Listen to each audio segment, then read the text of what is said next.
এই মুহূর্তে চলে আসলাম মধুমতির নদীতে। এই যে দেখতে পাচ্ছেন কত সুন্দর ওয়েদার। এই ওয়েদারে ভাবলাম যে আজকে গোসল করব, তো গোসল করতে অলরেডি চলে আসনিতে।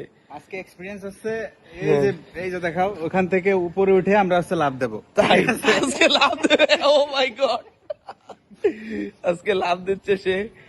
যাক, ঠিক আছে। গরিবানা পক্ষে আমরা সুইমিং পুল পাই না, ঠিক আমরা পাই নদী। যেই নদীতে গোসল করলে মনটা হয় শান্তি। এই যে আমার প্রাণপ্রিয় কাকা। সুইমিং পুল হচ্ছে আর্টিফিশিয়াল, ঠিক আছে, এটা হচ্ছে ন্যাচারাল। আচ্ছা, আর এটার ফিলিং সুইমিং পুল দিয়ে হবে না।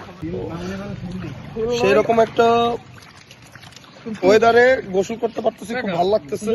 সবাই চলে আসবেন মধুমতির নদীতে। সবাইকে। এটা কি মধুমতি নদী? হ্যাঁ, মধুমতি। গ্যারান্টি।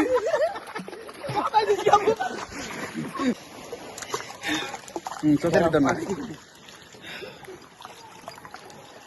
ও বালিতে একদম পুরা কিসকিস কিসকিস, মনে হচ্ছে ফেস ওয়াশ লাগাই দিতেছে। ফেস ওয়াশ চোখের ভিতর না দিলে বুঝাবেন।